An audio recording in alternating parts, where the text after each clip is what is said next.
Welcome to Basara institute. నా పేరు Dasari Srinivas, Basara institute director. ఈరోజు ప్రధానంగా మనము డిఎస్సి ఎలా ప్రిపేర్ కావాలి, ఎలా ప్రిపేర్ అయితే మనం ఉద్యోగం సాధించవచ్చు, అసలు సిలబస్ ఏ స్థాయిలో ఎంత సిలబస్ ఉంది, ఏ స్థాయిలో క్వశ్చన్స్ వస్తున్నాయి, ఇంటర్మీడియట్ నుంచి ఏ స్థాయిలో క్వశ్చన్స్ వస్తాయి, ఇప్పుడు ఆన్లైన్ అండ్ ఆఫ్లైన్లలో ఏది బెటరు, ఇవి మనం ఈరోజు ప్రధానంగా చర్చిద్దాం. సో స్కూల్ అసిస్టెంట్కి సంబంధించి బాసరా ఇన్స్టిట్యూట్ గుంటూరు బ్రాంచ్లో జూలై 4వ తారీఖు నుంచి మనం బ్యాచెస్ రన్ చేయడం జరుగుతుంది. ఇవి సైక్లిక్ బ్యాచెస్గా రన్ అవుతూనే ఉన్నాయి. గత 1 మంత్ నుంచి క్లాసెస్ రన్ అవుతూనే ఉంది. సో ఆ 1 మంత్లో ఈరోజు నేను ప్రధానంగా ఆ 1 మంత్లో నేను చెప్పిన సిలబస్ నుంచి ఎన్ని క్వశ్చన్స్, సుమారుగా 2018లో ఎన్ని క్వశ్చన్స్ వచ్చినాయో ఈరోజు మనము ప్రధానంగా చర్చిద్దాం. అదేవిధంగా మళ్ళొక వీడియోలో మళ్ళీ నేను ఇంకో కొంచెం సిలబస్ అయిపోయిన తర్వాత మళ్ళీ ఒక 15 డేస్ తర్వాత ప్రీవియస్ పేపర్ అంతా కూడా ఎక్స్ప్లెయిన్ చేస్తా. సో కాబట్టి ఈరోజు మనము 2018 పేపర్లో క్వశ్చన్స్ ఏ స్థాయిలో వచ్చినాయో చూద్దాము. సో నేను మళ్ళీ చెప్తున్నా, నాణ్యతకు మారు పేరు బాసరా. ఒక క్వాలిటీ ఎడ్యుకేషన్ ఇచ్చేటువంటి సంస్థ బాసరా ఇన్స్టిట్యూట్. ఒక ఎగ్జాంపుల్ నేను ఇంత ముందు వీడియోలలో చెప్పిన, ఇప్పుడు చెప్తున్నా. గత సంవత్సరంలో మీరు బాసరా ఇన్స్టిట్యూట్ యూట్యూబ్ ఛానల్ చూడండి. మా దగ్గర ఉద్యోగాలు సాధించినటువంటి అభ్యర్థులు వాళ్ళ యొక్క మాటలు మీరు యూట్యూబ్లో వినండి, మీకు అర్థమవుతుంది. నేను దాదాపు ఇక్కడ తెలంగాణ స్టేట్లో కావచ్చు, ఆంధ్ర స్టేట్, ఏపీలో కూడా కావచ్చు. ఏపీలో కూడా నేను విజయవాడ బ్రాంచ్లో లాస్ట్ టైం నేను 2018కి సంబంధించి క్లాసెస్ రన్ చేయడం జరిగింది. సో అక్కడ నేను ఒక ఫిజికల్ సైన్స్ కావచ్చు, బయో సైన్స్ కావచ్చు, ఒక 35 మధ్యలో, అంటే 40 లోపే నేను స్టూడెంట్స్ కోచింగ్ ఇస్తే ఒక్కొక్క సబ్జెక్ట్లో మినిమము 15 మంది వరకు, దాదాపు సుమారుగా ఒక్కొక్క దాంట్లో 15, ఒక ఫిజికల్ సైన్స్లో ఒక నియర్లీ 15 అండ్ బయో సైన్స్లో కూడా ఇంతకుముందు వీడియోలో వాళ్ళ ఫొటోస్తో సహా, వాళ్ళ మార్క్స్తో సహా నేను మీకు అనౌన్స్ చేయడం జరిగింది. అంటే ఒక 30 మంది కోచింగ్ ఇస్తేనే, ఒక 35 మంది కోచింగ్ ఇస్తేనే అందులో సుమారుగా ఒక 10-15 మందికి మనం ఉద్యోగాలు సాధించి పెట్టినామంటే, సో మనం ఏ స్థాయిలో సబ్జెక్ట్ చెప్పినాము, ఎలాంటి ఫ్యాకల్టీతో సబ్జెక్ట్ చెప్పినామో ఒకసారి ఆలోచించండి. ఆ రోజు కనుక తీసుకున్నట్టయితే బయో సైన్స్ కనుక తీసుకుంటే విక్రమ్ సారు మెథడాలజీ, బయో సైన్స్లో విక్రమ్ సార్ మెథడాలజీ కావచ్చు, బాటనీ ఆంజనేయులు కావచ్చు, హరినాథ్ జువాలజీ కావచ్చు, దాదాపు ఆ తక్కువ స్ట్రెంత్కి 2 బ్యాచ్ల కింద చెప్పి ఇవాళ చెప్పడం మూలంగా ఒక మామూలు అభ్యర్థులు కూడా ఇవాళ ఉద్యోగాలు సాధించారు. అదే ఫిజికల్ సైన్స్ కూడా same Venugopal sir, doctor Venugopal sir chemistry method, physical science method, Ramu sir కావచ్చు, రాము సార్ ఫిజిక్స్ కావచ్చు, మళ్ళీ కెమిస్ట్రీ వేణుగోపాల్ సార్ కావచ్చు, ఇంకా కొందరు ఫ్యాకల్టీ చెప్పడం మూలంగా దాదాపు ఒక 35-40 మెంబర్స్ ఎక్కడ కూడా దాదాపు 10-15 వరకు మనము టాప్ ర్యాంక్సే దాదాపు 6-7, మనము టాప్ 10 ర్యాంక్సే మనం 6-7 మంది మనం బ్రోచర్లో ఇవ్వడం కూడా జరిగింది. సో నేనేం చెప్తా అంటే, మీరు మీ యొక్క సక్సెస్ అనేది, మీరు సక్సెస్ కావాలి అంటే మీ దగ్గరైనా సబ్జెక్ట్ ఉండాలి, లేకుంటే ఇక్కడ చెప్పేటువంటి ఫ్యాకల్టీకైనా సబ్జెక్ట్ ఉండాలి. ఇవాళ ప్రధానంగా ఇంటర్మీడియట్ సిలబస్ మొత్తం కూడా ఏపీడిఎస్సికి సంబంధించినటువంటి, ఇప్పుడు స్కూల్ అసిస్టెంట్ ఉద్యోగం ఫిజికల్ సైన్స్ కానీ, బయో సైన్స్ కానీ, లేదా టీజీటీ సైన్స్ కానీ, మోడల్ స్కూల్స్ కానీ, అది గురుకుల కానీ ఉద్యోగం సాధించాలి అంటే 200%, 1000%కి ఇంటర్మీడియట్ సిలబస్ కంపల్సరీ చదవాలి. ఇక్కడ ఇంటర్మీడియట్ సిలబస్ అనేది పూర్తిగా ఒక్క యూనిట్ కూడా మిస్ చేయకుండా మొత్తం సిలబస్ని కూడా ఈరోజు మనకు ఇంటర్మీడియట్ సిలబస్ అంతా కూడా దీంట్లో పెట్టడం జరిగింది. సో మరి ఇంటర్మీడియట్ సిలబస్ చదవకుండా ఉద్యోగం సాధించడం అనేది చాలా చాలా కష్టం. ఎందుకంటే ఇక ఇంటర్మీడియట్ సిలబస్ నుంచే 2018 పేపర్ మనం ఇప్పుడు చూద్దాము. క్వశ్చన్స్ అన్నీ కూడా, ఆల్మోస్ట్ క్వశ్చన్స్ అన్నీ కూడా ఇంటర్మీడియట్ నుంచే ఉన్నాయి. అలాంటప్పుడు చాలామంది అభ్యర్థులు నా దగ్గరకు వచ్చి చూడండి ఇంటర్మీడియట్లో అన్ని క్వశ్చన్స్ వస్తాయా సార్ అంటే, 2018 పేపరే దానికి నిదర్శనము. టోటల్ కంప్లీట్గా దాదాపు ఇంకెక్కువనే ఉన్నాయి. 2018లో అయితే ఇంకా ఎక్కువ, మొత్తం కూడా ఇంటర్మీడియట్ నుంచే ఉన్నట్టుంది. స్కూల్ సిలబస్ నుంచి చాలా తక్కువగా ఉన్నాయి. సో ఏదేమైనా నేను గెస్ చేసి చెప్తున్నా, అప్రాక్సిమేట్లీ చెప్తున్నా ఒక 70% క్వశ్చన్స్ అయితే అంతకు ఎక్కువనే రావచ్చేమో, కానీ 70% తక్కువ కాకుండా ఇంటర్మీడియట్ నుంచి అన్ని క్వశ్చన్స్ కంపల్సరీ వచ్చేది ఉంది. సో అలాంటప్పుడు మీరు మరి ఇంటర్మీడియట్ సిలబస్ చదవకుండా మనం ఉద్యోగం సాధించాలంటే చాలా కష్టమవుతుంది. నేను చెప్తున్నా బాసరా ఇన్స్టిట్యూట్లో ఒక నిర్ణయం తీసుకోండి. గత 1 మంత్ నుంచి క్లాసెస్ రన్ అవుతూనే ఉన్నాయి. కొంతమంది అభ్యర్థులు ఆల్రెడీ ప్రిపేర్ అవుతూనే ఉన్నారు. ఇంకా టెట్ క్వాలిఫై అయినటువంటి అభ్యర్థులు మీరు ఇంకా లేట్ చేయకండి, సైక్లిక్ బ్యాచెస్ రన్ అవుతుంది. సో మీరు ఎక్కడి నుంచి స్టార్ట్ అవుతారో, ఏదైనా ఇబ్బంది ఉంటే 1 or 2 days ఆ టాపిక్ మిడిల్లో ఉంటే ఇబ్బంది అవుతుంది తప్ప కొత్త లెసన్ స్టార్ట్ అయినప్పుడు ఎవరికి ఇబ్బంది కాదు. సో కాబట్టి ఈవెన్ బయోసైన్స్ కూడా మనం క్లాసెస్ రెగ్యులర్గా చదువుతున్నది. ఎక్స్ట్రాడినరీ సబ్జెక్ట్ ఇస్తున్నా. ఇక్కడ విక్రమ్ సారు కావచ్చు, జువాలజీ ఎక్స్ట్రాడినరీ జువాలజీ ఫ్యాకల్టీని అరేంజ్ చేసినాం. సో ఎక్కడ ఫిజిక్స్ కావచ్చు, కెమిస్ట్రీ దాదాపు సుమారుగా ఒక 3 ఫ్యాకల్టీ చెప్తున్నాము. నేను ఒక ఆర్గానిక్ కొన్ని ఇనార్గానిక్ టాపిక్స్ చేస్తా. ఇంకా అయ్యప్ప సార్ ఉన్నాడు, తర్వాత లింగస్వామి సార్ ఉన్నారు. సో మంచి టీమ్ ఫ్యాకల్టీ కాంబినేషన్ ఉంది కాబట్టి నాకు తెలిసినంత వరకు క్వశ్చన్ మిస్ అయ్యే ఛాన్సే ఉండకుండా మనం ఎవరైతే కంటెంట్ బాగా చదువుతారో వాళ్ళకే ఉద్యోగాలు వచ్చేటువంటి అవకాశం ఉంది. ఎందుకంటే జీకే, పిఐ కావచ్చు, సైకాలజీ కావచ్చు, ప్రతి ఒక్క క్యాండిడేట్ టెట్ చదువుతున్నాడు. ప్రతి క్యాండిడేట్ కూడా చేయగలుగుతాడు. అవి మామూలుగా టెట్ ప్రిపేర్ అయిన అభ్యర్థులు కూడా సైకాలజీ చదవగలుగుతారు. కాబట్టి psychology, GK, current affairs and methodology కూడా చాలా తక్కువ సిలబస్, 10 to 12 days పట్టే టైమే ఉంటుంది. సో 10 to 12 daysలో సిలబస్ మొత్తం మనం కంప్లీట్ చేయొచ్చు. అండ్ ఒక 15 రోజులు దానిపైన ఫోకస్ చేస్తే సుమారు 20కి 20 మార్కులు కూడా మెథడాలజీలో తెచ్చుకోవచ్చు. కానీ కంటెంట్ అలా కాదు. ఇది కంప్లీట్లీ చాలా వాస్ట్ సిలబస్. ఇది చాలా ఎక్కువ. మనము ఎంసెట్ స్థాయిలో చదవాలంటే first year and second year syllabus 2 సంవత్సరాల సిలబస్ని మనము 3 months కావచ్చు, 4 months కావచ్చు, 3 to 4 monthsలో మనం కంప్లీట్ చేయాలన్నా ఇబ్బందే, అండ్ మీరు చదవాలన్నా మీరు కంపల్సరీ ఇబ్బందే. కాబట్టి కోచింగ్ అనేది ఇక్కడ చాలా ఇంపార్టెంట్. కోచింగ్ అనేది ఎందుకు ఇంపార్టెంట్ అనేది నేను ఇక్కడ మనం ఎక్స్ప్లెయిన్ చేసే బిట్స్ల ద్వారానే మీకు ఒక అర్థమవుతుంది కోచింగ్ యొక్క ఇంపార్టెన్స్ ఏందన్నది. సో ఇక్కడ షార్ట్ కట్స్ మెథడ్స్తో పాటు సో ఎక్కువ కొంచెం లాజికల్గా కూడా మనం ఎలా చదవాలనేది కూడా తెలిసిపోతుంది. కాబట్టి సో ఎవరైనా అభ్యర్థులు ఫిజికల్ సైన్స్ అండ్ బయోసైన్స్ అభ్యర్థులు ఉంటే ఖచ్చితంగా మీరు బాసరా ఇన్స్టిట్యూట్ గుంటూరు బ్రాంచ్కి రండి. హాస్టల్ ఫెసిలిటీ ఉంది. సో నెంబర్ ఆఫ్ హాస్టల్స్ ఉన్నాయి, ఎగ్జామ్స్ నడుస్తున్నాయి. సో కాబట్టి రెగ్యులర్గా క్లాసెస్ నడుస్తున్నాయి, ఎగ్జామ్స్ పెడుతున్నాము. కాబట్టి ఎవరైనా ఉద్యోగం సాధించాలన్న కసి మీలో ఉంటే మీరు బాసరా ఇన్స్టిట్యూట్తో జత కట్టండి, ఖచ్చితంగా సక్సెస్ అవుతారు. ఈరోజు నేను చెప్తున్న బాసరా ఇన్స్టిట్యూట్లో ఉన్న స్టూడెంట్స్లలో దాదాపు 80% అభ్యర్థులు సక్సెస్ అయ్యేటువంటి ఛాన్స్ ఉంది. ఎందుకంటే నేను అంత సబ్జెక్ట్ ఇచ్చిన, నేను కావచ్చు చెప్పేటువంటి ఫ్యాకల్టీ అంత సబ్జెక్టు మేము ఇస్తున్నాము. సో కాబట్టి నేను అంత కాన్ఫిడెన్స్గా నేను చెప్పగలుగుతాను. ఎందుకంటే ఇలా బాసరా హైదరాబాద్లో కూడా ప్రతి సబ్జెక్ట్లో ఇలా ఫిజికల్ సైన్సే తీసుకుంటే టాప్ 10 ర్యాంకులో 7 ranks Basara institute. Top state first rank వచ్చింది మన గురుకుల 2024. 2017లో కూడా గురుకుల స్టేట్ ఫస్ట్ ర్యాంకే, 2020 మొన్న గురుకుల ఫస్ట్ ర్యాంకే, 18లో స్టేట్ సెకండ్ ర్యాంకు. ప్రతిసారి కూడా మనం టాప్ 10లో 7-8 ర్యాంక్స్ ఇచ్చుకుంటూ వస్తూనే ఉన్నాం. రీసెంట్గా 2023 గురుకులాలలో కూడా మనకు 2023లో కూడా సుమారుగా టాప్ 10లో 7 ర్యాంక్స్ బాసరాకు వచ్చినాయి.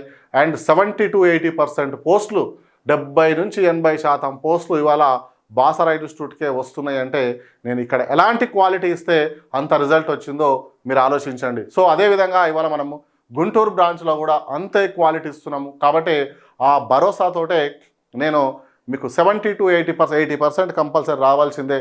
లాస్ట్ టైమే మనము విజయవాడ బ్రాంచ్లో ఫిజికల్ సైన్స్ అండ్ బయో సైన్స్కు సంబంధించి దాదాపు ఒక 40 to 50% రిజల్ట్ 40% ఇచ్చినట్టే ఈసారి దాన్ని ఇంకా ఎక్కువ టైం ఉంది. సో టైం ఉంది కాబట్టి ఖచ్చితంగా మనము మంచి రిజల్ట్ ఇస్తాము. ఇవాళ చాలామంది అభ్యర్థులు సిలబస్ కాపీ అంటారు. మళ్ళీ ఒకసారి చూడండి, నేను కెమిస్ట్రీ ఫ్యాకల్టీగా నేను ఆర్గానిక్ అండ్ ఇనార్గానిక్లో కొన్ని టాపిక్స్ కూడా చెప్తా. ఇక్కడ మనకు ఫిజికల్ సైన్స్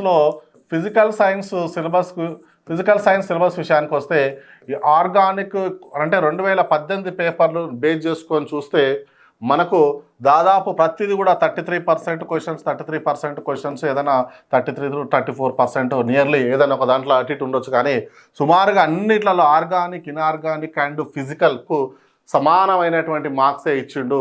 ఏదో ఆర్గానిక్ 1 యూనిట్ ఉందని మొత్తం కాదు. ఆర్గానిక్లో నేను ఇప్పుడు అయిన సిలబస్ వరకే ఎక్స్ప్లెయిన్ చేస్తే దాదాపు ఈ దీంట్లో 14-15 క్వశ్చన్స్ ఉన్నాయి.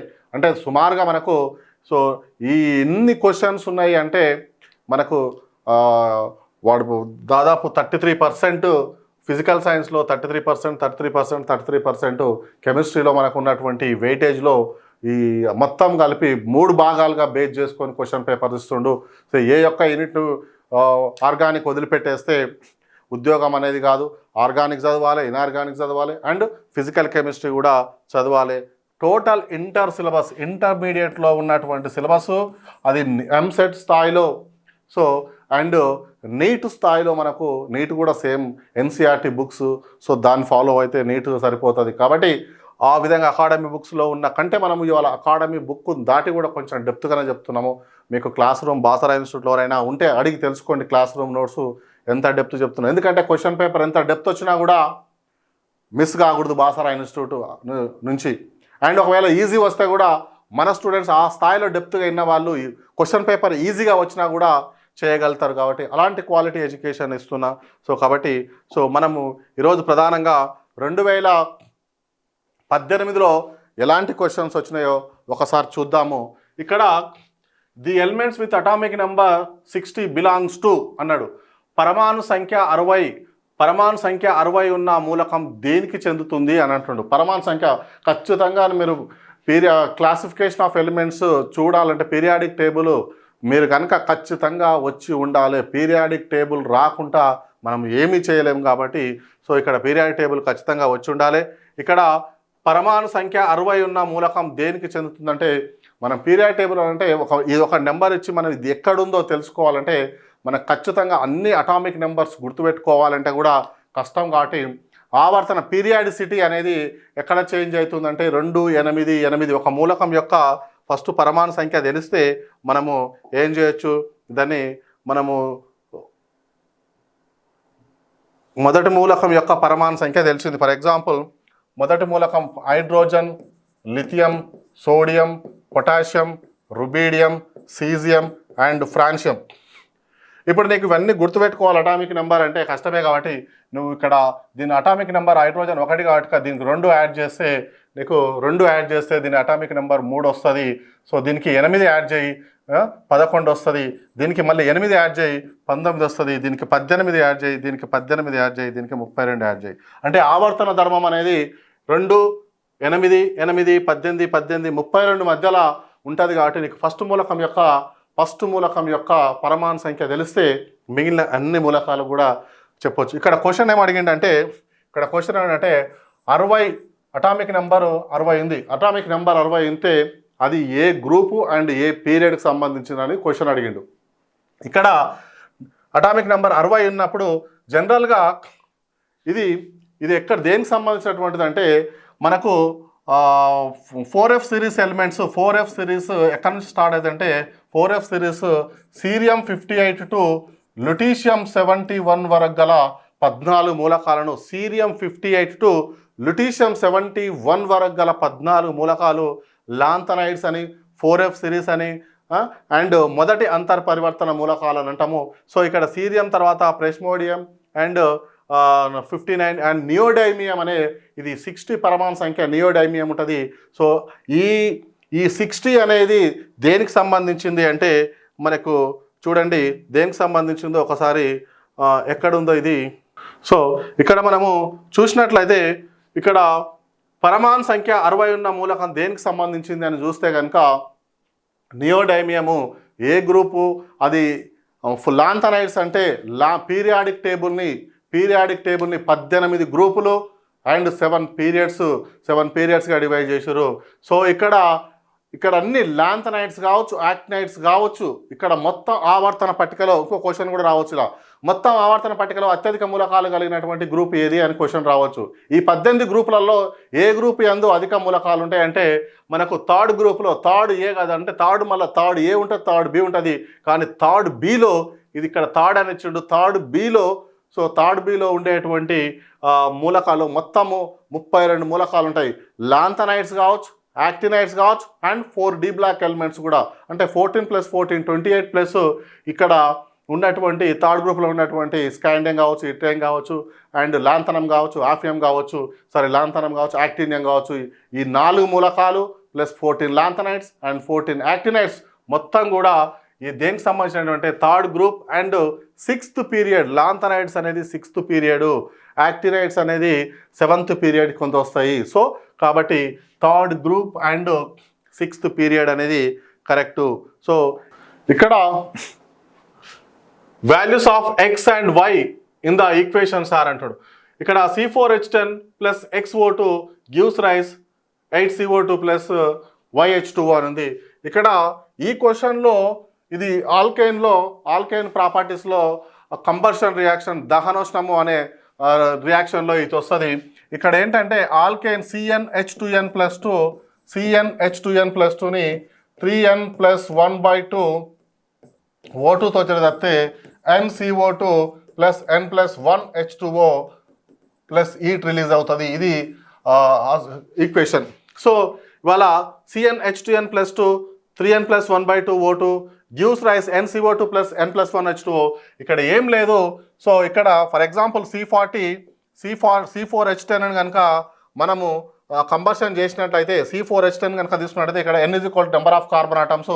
ఇక్కడ ఏం పెట్టాలి? 3 × 4 అంటే 12 + 1 అంటే 13/2 O2 అంటే ఇక్కడ మీకు 4 ఉంది కాబట్టి 4 CO2 plus and 5 H2O plus eat వస్తుంది. ఇక్కడ ఏం అడిగిండు అంటే అతను ఇక్కడ 2 ఎక్స్ట్రా పెట్టిండు, అంటే దీన్ని 2 మల్టిపుల్ చేసేస్తే మనకి ఇక్కడ 2 వేసేస్తే NCO2 అంటే 2 × n ఎన్ని కార్బన్లు ఉన్నాయి? 4 కార్బన్లు ఉన్నాయి అంటే 8 CO2 వచ్చింది. అంటే ఇక్కడ ఏమొస్తుంది? 10 H2O రావాలి, ఎందుకంటే 5 × 2 అంటే 10 H2O అవుతుంది. సో ఎన్ని మోల్ల అదేంటంటే 13 × 2 అయితే 26/2 అంటే 26/2 అంటే మనకు ఎంత అవుతుంది? 13 అవుతుంది. కాబట్టి సో ఇక్కడ ఆన్సర్ అనేది 13 O2లు, ఎక్స్ విలువ 13 ఉంటుంది. అదేవిధంగా వై విలువ 10 ఉంటుంది. ఎందుకంటే దీన్ని డబల్ చేసిండు అంతే. ఇది జనరల్ ఈక్వేషన్, కానీ ఇక్కడ కన్ఫ్యూజ్ చేయడానికి దీన్ని డబల్ చేసిండు. అదే ఫర్ ఎగ్జాంపుల్ C40H82 ఉంది. సో నేను MSc ఎంట్రన్స్ రాసేటప్పుడు ఈ క్వశ్చన్ వచ్చింది. C40H82ని దహనం చేస్తే ఎన్ని మోల కార్బన్ డైఆక్సైడ్, ఎన్ని మోల వాటర్ వస్తుంది అని అంటే ఇక్కడ మనకు ప్లస్ ఎన్ని మోల O2 కావాలంటే మనకు డైరెక్ట్ ఈ ఫార్ములా ద్వారా 40 CO2 వస్తుంది, 41 H2O వస్తుంది ప్లస్ ఈట్ వస్తుంది.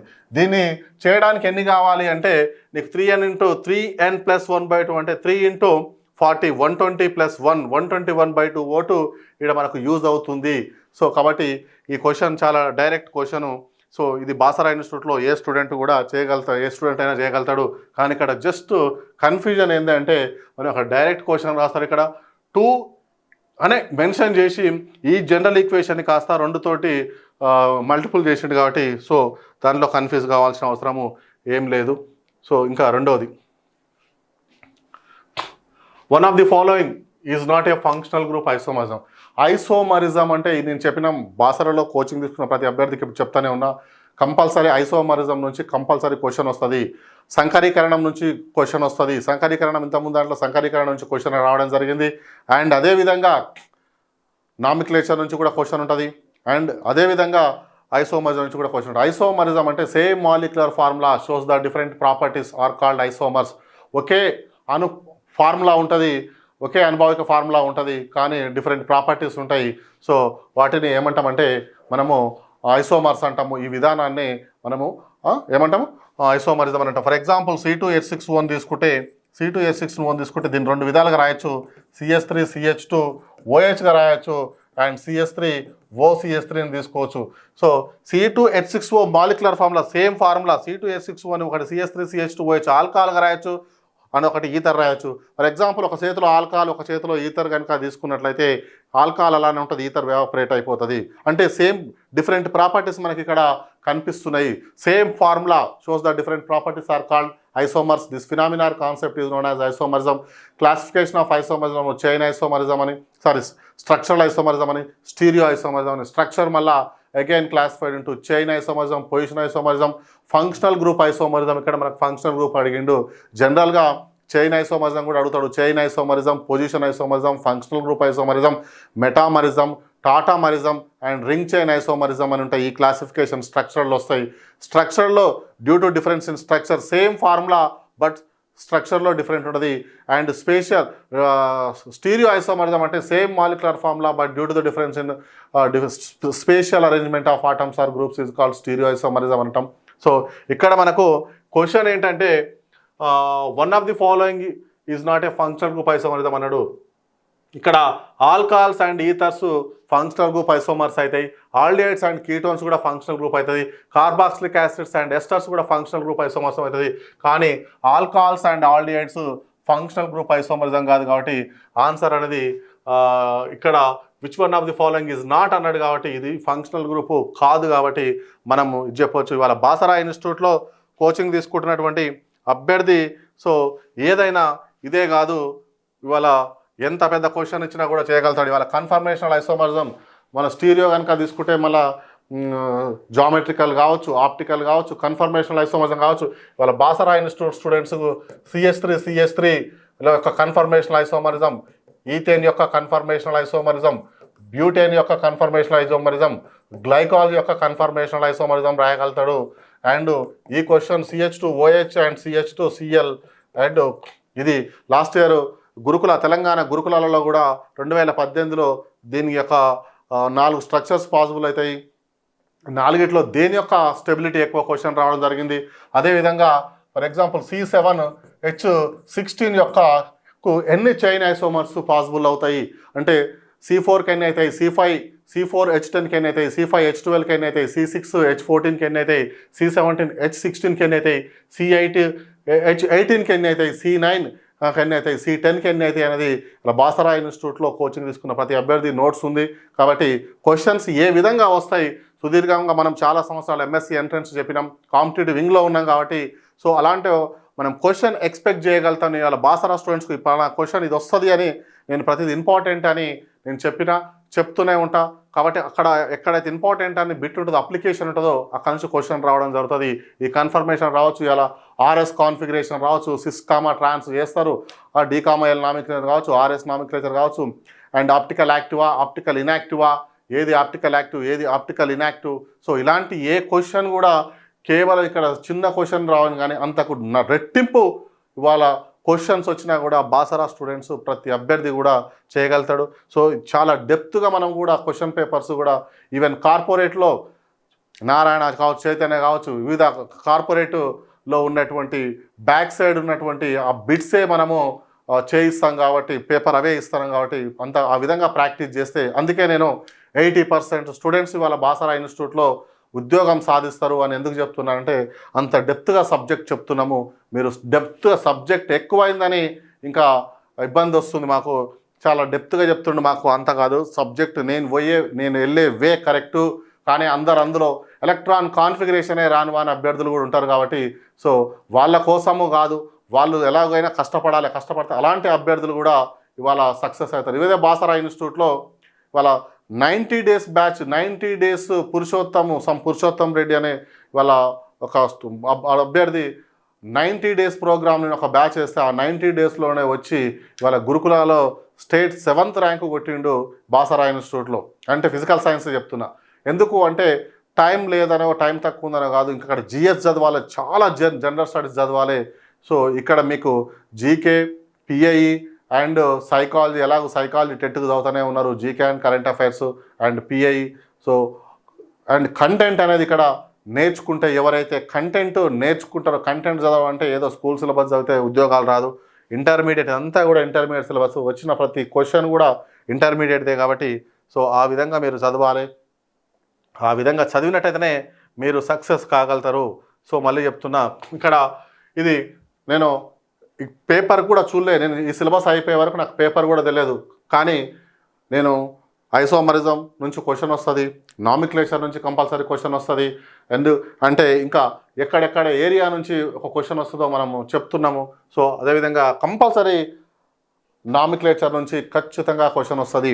ఇక్కడ ఏమన్నాడంటే IUPAC name of CH3 C double bond O CH2 CHBr CHCl COH అడిగిండు.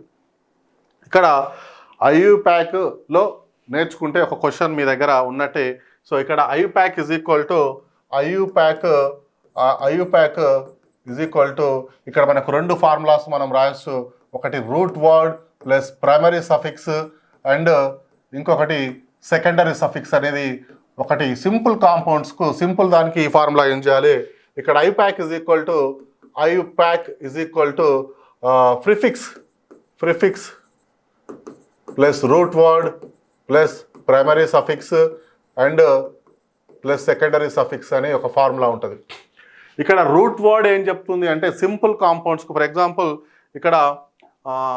ఇక్కడ IUPAC is equal to IUPAC short cuts చాలా తక్కువ ఉంటుందండి. ఇక్కడ root word plus primary suffix and plus secondary suffix.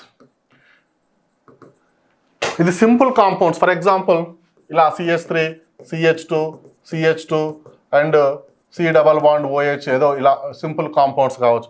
అదే ఇంకొక ఫార్ములా ఏమన్నా IUPAC is equal to prefix plus root word plus primary suffix and secondary suffix. ఇలా ఇది ఇంకొక ఫార్ములా.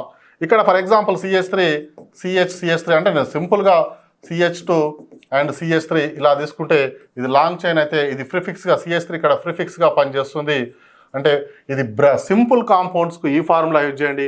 అండ్ బ్రాంచెస్ కనుక వస్తే సబ్స్టియన్స్ కనుక వస్తే ఎక్కడైతే సబ్స్టియన్స్ కనుక వస్తుందో ఈ ఫార్ములా యూజ్ చేయాలి. సో అసలు రూట్ వర్డ్ అంటే ఏంటంటే రూట్ వర్డ్ అంటే ఇచ్చిన కాంపౌండ్లో ఇచ్చిన సమ్మేళనంలో ఎన్ని కార్బన్లు ఉన్నాయి చెప్పేది. For example it shows the length of the carbon chain అంటే ఇచ్చిన కాంపౌండ్లో కార్బన్ల యొక్క సంఖ్యను తెలియజేస్తుంది. It shows the length of the carbon chain. For example 1 carbon ఉంది C1 meth eth prop but pent hex hept oct non dec ఇలా undec dodec tridec tetra penta hexa hepta octa non icos or icos అని అంటాం 20 వరకు.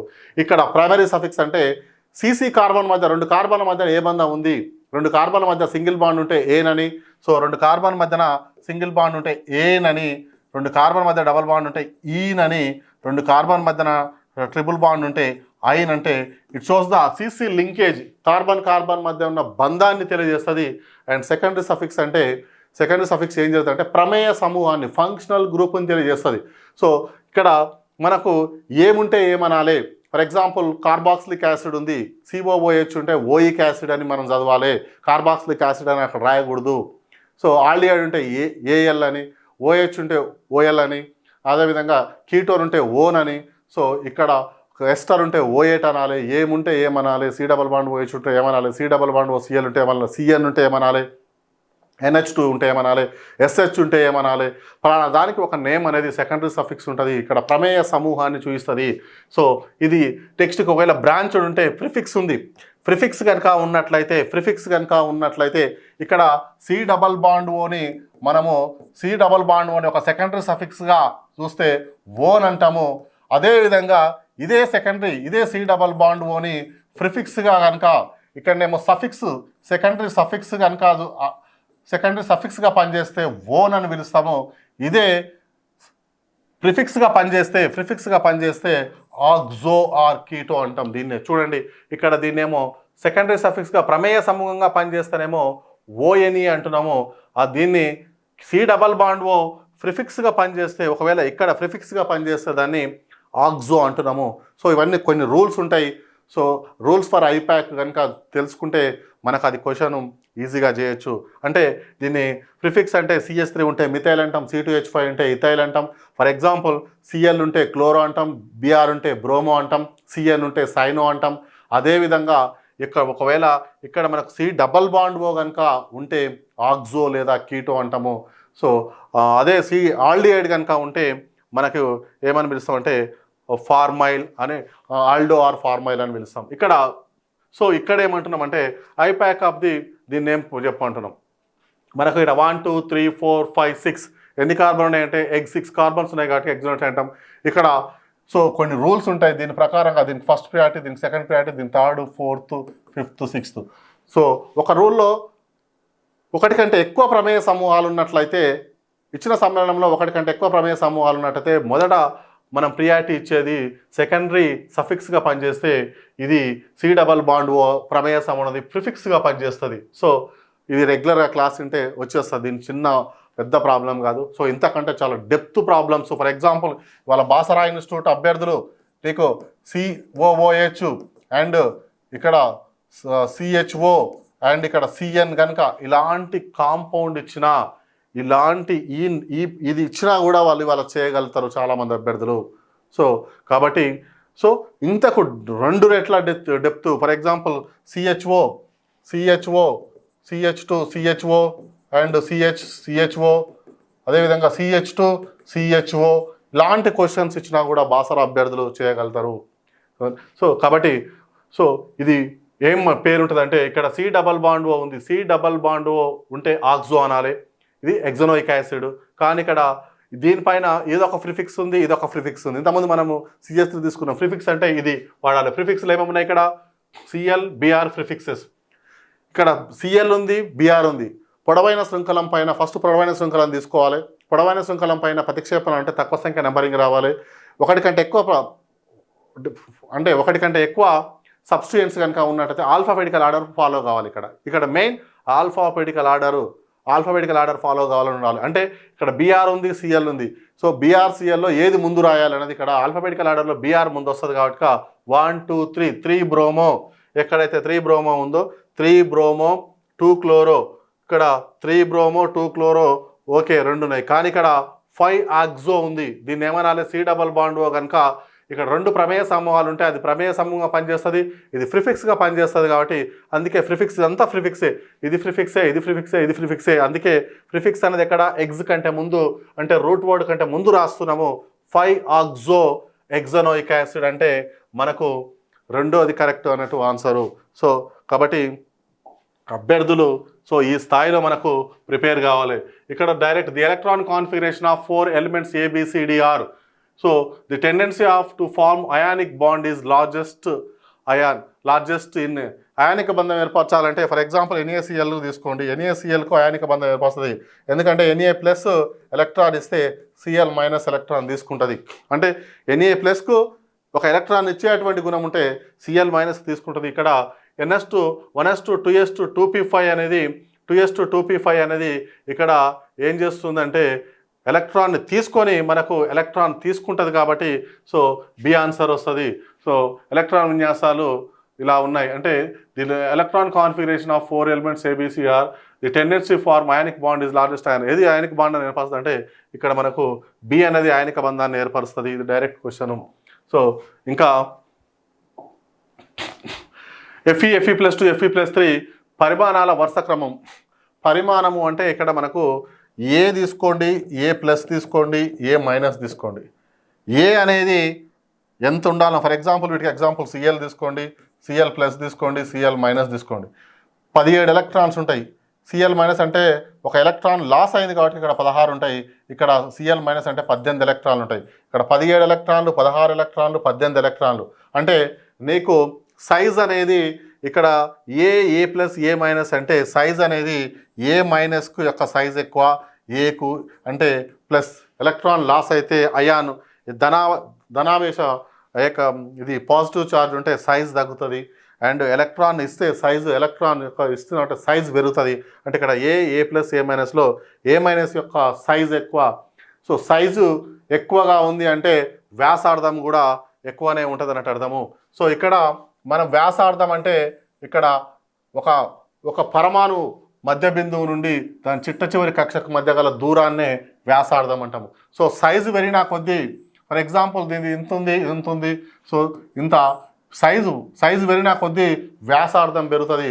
So question జనరల్గా for example C-4 N-3 O-2 F- and Na+ and Al Mg+2 and Al+3లో size పెరిగే క్రమము లేదా size తగ్గే క్రమం రాయమంటాడు. లేదా వ్యాసార్థము పెరిగే క్రమం లేదా వ్యాసార్థము తగ్గే క్రమం రాయమంటాడు. దీనికి వ్యాసార్థం యొక్క ఆర్డర్ రాయమంటాడు. అదేవిధంగా ఇదే question Fe+2 and Fe+3 and Feలో ఎఫ్ఈ+2 దేని యొక్క వ్యాసార్థం ఎక్కువగా ఉంటాడు. సో వ్యాసార్థం అనేది Z/E ratio is indirectly proportional to వ్యాసార్థము. ఇక్కడ క్వశ్చన్ చాలా important. Z/E ratio is inversely proportional to వ్యాసార్థం. ఇదే క్వశ్చన్ నుంచి వ్యాసార్థం అని నెంబర్ ఆఫ్ టైమ్స్ ఇలా రిలేటెడ్ కావచ్చు. దీన్ని ఇంకో విధంగా క్వశ్చన్ అడగవచ్చు. ఈ క్రింది ఏ జంట యందు సమాన సంఖ్యలో ఎలక్ట్రాన్లు కలుగు ఐసో ఎలక్ట్రానిక్ సిరీస్ అంటాం. ఐసో ఎలక్ట్రానిక్ కింది ఏ జంటలో సమాన సంఖ్యలో ఎలక్ట్రాన్లు ఉంటాయి అని క్వశ్చన్ రావచ్చు. So Z/E ratio is inversely proportional to radius అని చూస్తే ఫర్ ఎగ్జాంపుల్ C-4 కనుక తీసుకున్నట్లయితే Z/E రేషియో చూడండి. ఇక్కడ Z అంటే అటామిక్ నెంబర్, కార్బన్ యొక్క అటామిక్ నెంబర్ 6 అండ్ ఎలక్ట్రాన్ C-4లో ఉండే ఎలక్ట్రాన్ల సంఖ్య 10 అంటే 0.6 వస్తుంది. అదేవిధంగా N-3 Z/E రేషియో కనుక తీసినట్లయితే ఇక్కడ నైట్రోజన్ యొక్క అటామిక్ నెంబర్ 7 అండ్ 3 ఎలక్ట్రాన్లు ఉన్నాయి. అంటే నైట్రోజన్ యొక్క పరమాణులో అటామిక్ నెంబర్ Z అంటే అటామిక్ నెంబరు, అంటే అటామిక్ నెంబర్ ఎంత ఉంటే అన్ని ఎలక్ట్రాన్స్ ఉంటాయి. సో నైట్రోజన్ అనేది అటామిక్ నెంబర్ 7 కాబట్టి 7 ఎలక్ట్రాన్స్ ఉంటాయి. అండ్ -3 ఉంది కాబట్టి 3 ఎలక్ట్రాన్ తీసుకుంది కాబట్టి 7 + 3 కలిస్తే 10 అవుతుంది. సో ఇక్కడ 0.7 అవుతుంది. ఇక్కడ O-2 కనుక తీసుకున్నట్లయితే Z/E రేషియో 8/10 అవుతుంది. 8/10 అంటే 0.8. అదేవిధంగా మనకు ఇక్కడ ఇంకొకటి F- అంటే F-Z/E రేషియో కనుక తీసుకున్నట్లయితే సో 9/10 కనుక తీసుకుంటే 0.9 వస్తుంది. అదేవిధంగా Na+ కనుక తీసుకున్నట్లయితే మనకు Z అటామిక్ నెంబర్ ఎంత, సోడియం అటామిక్ నెంబర్ ఎంత 11 ఇక్కడ Na+ అంటే ఉన్న ఎలక్ట్రాన్లు కోల్పోయింది కాబట్టి 10 అప్పుడు 1.1 వస్తుంది. Mg+2 అంటే మనకు 12/10 అంటే 1.2. Al+3 అంటే మనకు 1.3 వస్తుంది. దేనికైతే Z/E రేషియో ఎక్కువగా ఉందో దాని యొక్క వ్యాసార్థం తక్కువగా ఉంటుంది. ఇక్కడ Z/E రేషియో మరి దేనికి ఎక్కువగా ఉంది, ఇక్కడ Al+3కి ఎక్కువగా ఉంది కాబట్టి వ్యాసార్థం యొక్క వీటి యొక్క వ్యాసార్థాల క్రమము C-4కి ఎక్కువ వ్యాసార్థం ఉంటుంది. So N-3 O-2 and F- and Na+ and Mg+2 and Al+3 యొక్క వ్యాసార్థ క్రమం ఉంటుంది. అదేవిధంగా Fe+కు వ్యాసార్థం ఎక్కువగా ఉంటుంది. అదేవిధంగా question O-2 O-1 O and O+2 ఇలా ఉందనుకుందాం. దేని యొక్క వ్యాసార్థం ఎక్కువ ఉంటుంది, ఇలా వ్యాసార్థాల క్రమం ఉంటుంది. అదేవిధంగా Mn+2 Mn+1 Mn+2 Mn+3 and Mn+4 Mn+5 Mn+6 Mn+7లో దేని యొక్క వ్యాసార్థం ఉంటుంది ఇక్కడ. సో చూడాలి, ఇలా నెంబర్ ఆఫ్ క్వశ్చన్స్ ఇలా అడిగేటువంటి అధికారం ఉంటుంది. స్కాండియం+1 టైటానియం+2 వెనడియం+3. సో అలా తీసుకుంటూ పోతే మరి దేని యొక్క వ్యాసార్థం ఎక్కువగా ఉంటుంది అంటే స్కాండియం+1 యొక్క వ్యాసార్థము ఎక్కువగా ఉంటుంది. అంటే స్కాండియం+1 టైటానియం+2 వెనడియం+3 క్రోమియం+4 ఇలా క్వశ్చన్స్ అడిగినప్పుడు దేని యొక్క వ్యాసార్థం ఎక్కువ ఉంటుంది అడగచ్చు. డిఫరెంట్ క్వశ్చన్స్ అని అడగవచ్చు. కాబట్టి మనం రేడియస్ అడతాడా, సైజ్ అడతాడా, size is directly proportional to size దేనికైతే ఎక్కువగా ఉంటుందో దాని యొక్క వ్యాసార్థం ఎక్కువగా ఉంటుంది. Z/E ratio is inversely proportional to వ్యాసార్థము. సో ఇది చాలా ఇంపార్టెంట్ ఏరియా. తర్వాత ఈ question correct order of energy levels of atomic orbitals.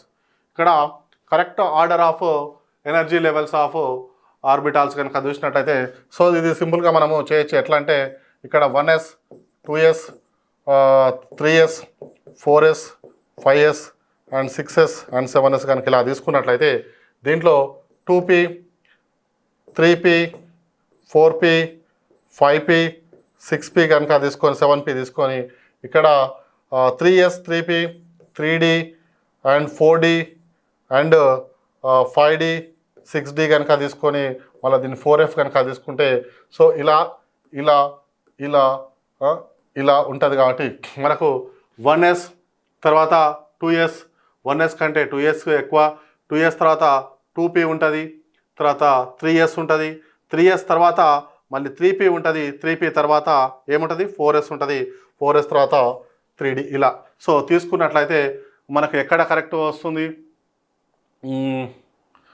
Answer is 3s కంటే 3p ఎక్కువ, 3s కంటే 3p ఎక్కువ, 3k కంటే 4s ఎక్కువ, 4s కంటే 3d ఎక్కువ, 3d తర్వాత 4p కాబట్టి answer is 2. So 1s 2s 2p 3s ఇలా తీసుకున్నట్లయితే మనకి ఇలా తీసుకున్నట్టు తర్వాత 3d 4d 5s తర్వాత 4d 5p 6s ఇలా వస్తుంది కాబట్టి ఈ క్వశ్చన్ డైరెక్ట్ చేయొచ్చు అన్నట్టు. ఎనర్జీ లెవెల్స్ క్లోరిన్ వివిధ ఆక్సి ఆమ్లాల ఆమ్లత గుణం యొక్క ప్రభావం ఏంటంటే జనరల్గా సిఎల్స్ ఆక్సీకరణ అంటే ఎలా అంటే ఆక్సిజన్ సంఖ్య పెరిగిన కొద్దీ ఆమ్లత్వం పెరుగుతుంది, రెండోది ఆక్సిడేషన్ సంఖ్య పెరిగిన కొద్దీ ఆక్సీకరణం పెరుగుతుంది. ఇక్కడ HClO2 HOCl హైపోక్లోరస్ క్లోరిక్ పర్క్లోరిక్ యాసిడ్లో ఇది డైరెక్ట్ క్వశ్చన్. సో దీని యొక్క ఆమ్లత్వం ఎక్కువగా ఉంటుంది. ఇంకా పెరాక్సైడ్ సమక్షంలో HBrతో ప్రోపిన్ చర్య ఈ క్వశ్చన్ దాదాపు. సో ఇది ప్రోపిన్ని CH3CH డబల్ బాండ్ CH2ని HBrతో చర్య R2O2 in presence of peroxide. ఇది యాంటీ మార్కోనిక్ ఆఫ్ రూల్ ప్రకారంగా జరుగుతుంది. ఇక్కడ దీంట్లో పెరాక్సైడ్ సమక్షంలో HBrతో చర్య సంకలన చర్య అంటాడు. ఫర్ ఎగ్జాంపుల్ ఇదే విధంగా question CH3 double bond CH2 HBrతో HBrతో పెరాక్సైడ్ లేదు అన్నప్పుడు ఒక విధంగా ప్రోడక్ట్ వస్తుంది, పెరాక్సైడ్ ఉంటే ఒక విధంగా ప్రోడక్ట్ వస్తుంది, పెరాక్సైడ్ లేనప్పుడు ఒక విధంగా చర్య వస్తుంది. ఇదేమో ఫ్రీ రాడికల్ ఎడిషన్ రియాక్షన్, ఇది ఎలక్ట్రోఫిలిక్ ఎడిషన్ రియాక్షన్. ఇక్కడ మనకు ప్రోడక్ట్ ఏమొస్తుంది అంటే CH3CH2Br ఫామ్ అవుతుంది. యాంటీ మార్కోనిక్ ఆఫ్ రూల్ ఏం చెప్తుంది అంటే అసంతృప్త హైడ్రోకార్బన్లలో ఏ కార్బన్ వద్ద అయితే హైడ్రోజన్ల సంఖ్య ఎక్కువగా ఉంటుందో అంటే మెకానిజం వైజ్గా వేరే వస్తుంది, మెకానిజం దానికి చెప్పొచ్చు.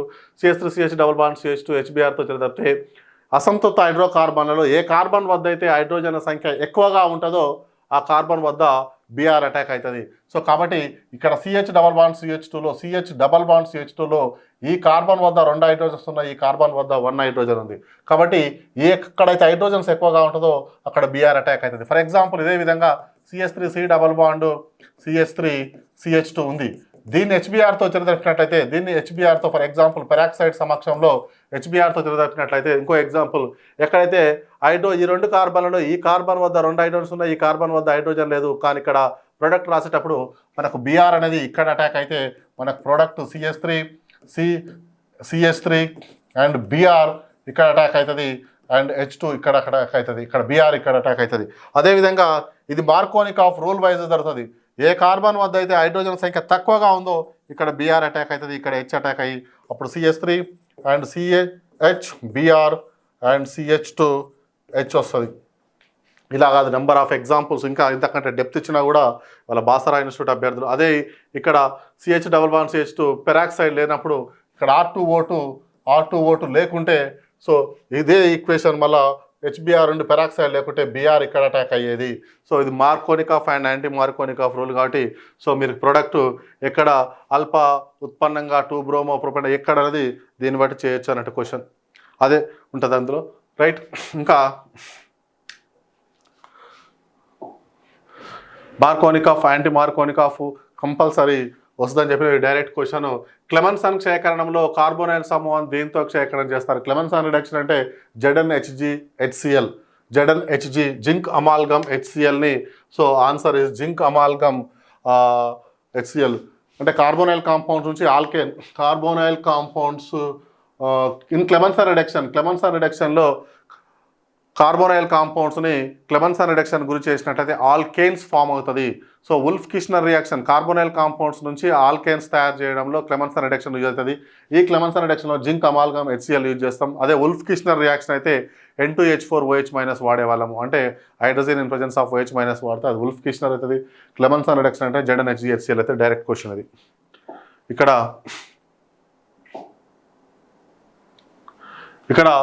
H2O యొక్క కాంజుగేట్ ఆమ్లము కాంజుగేట్ క్షారం అంటే ఒక ప్రోటాన్ వ్యత్యాసం ఉన్నటువంటి H2SO4 ఇది. ఈ క్వశ్చన్ మనకు గురుకులాలలో కూడా ఇంతకుముందు ప్రీవియస్ కూడా అడిగిండు. ప్రోటాన్ వ్యత్యాసము H+ వ్యత్యాసం ఉన్నటువంటి జంటనే కేవలం H+ నేను క్లాస్ రూమ్లో కూడా మళ్ళీ చెప్పిన, ఇది కూడా కేవలం ప్రోటాన్ వ్యత్యాసం ఉన్నటువంటి ఆమ్ల క్షారక జంటనే ఏమంటాం, కాంజుగేట్ యాసిడ్ అండ్ బేస్ పేర్ అంటాం.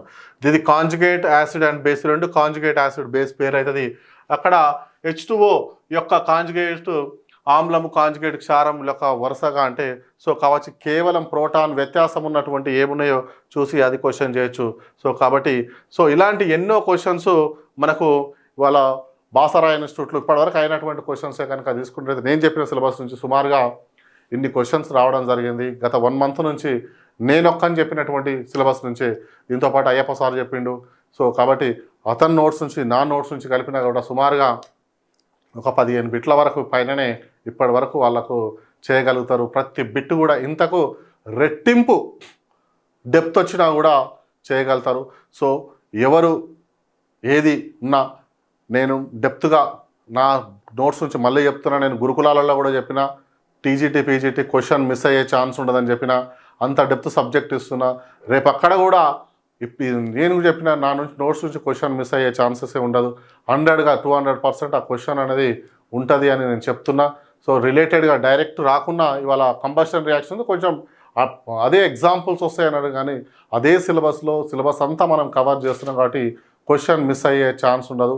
ఇలాంటి క్వశ్చన్స్ ఎంత డెప్త్ వచ్చినా మీరు క్వశ్చన్స్ చేసి ఇవాళ మీరు పోటీలో ఉండాలి అంటే మీరు ఖచ్చితంగా వాళ్ళ బాసరా ఇన్స్టిట్యూట్ని సెలెక్ట్ చేసుకోండి.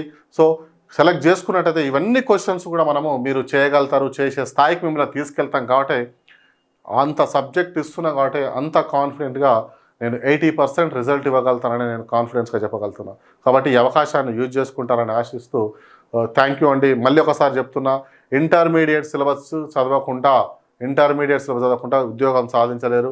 ఇక్కడ కొన్ని టెక్నిక్స్, కొంచెం కోచింగ్ అనేది కొంచెం సులభం చేస్తుంది. మీ యొక్క రేటు మీరు ఎంతో కష్టపడతారు కానీ కరెక్ట్ ప్లానింగ్, కరెక్ట్ ఫ్యాకల్టీ, కొంచెం ఎక్స్పర్ట్ ఫ్యాకల్టీ లేకుంటే మీకు ఇంకా ఎక్కువ టైం తీసుకునేటుంటుంది. కాబట్టి కోచింగ్ అనేది కంపల్సరీ అవసరం. మేము కూడా ఏదో ఒక దానికి ఎంఎస్సీ ఎంట్రన్స్కో సిఎస్ఐఆర్కో ఎప్పుడోసారి కోచింగ్ తీసుకున్న వాళ్ళమే. కాబట్టి కోచింగ్ అనేది కంపల్సరీ అవసరం. ఇవాళ సివిల్ సర్వీసెస్ కొట్టాలంటేనే కూడా కోచింగ్ అవసరమే. కాబట్టి సో చాలామంది అభ్యర్థులు 90%, 95% వితౌట్ కోచింగ్ లేకుండా ఇవాళ ఏం లేదు.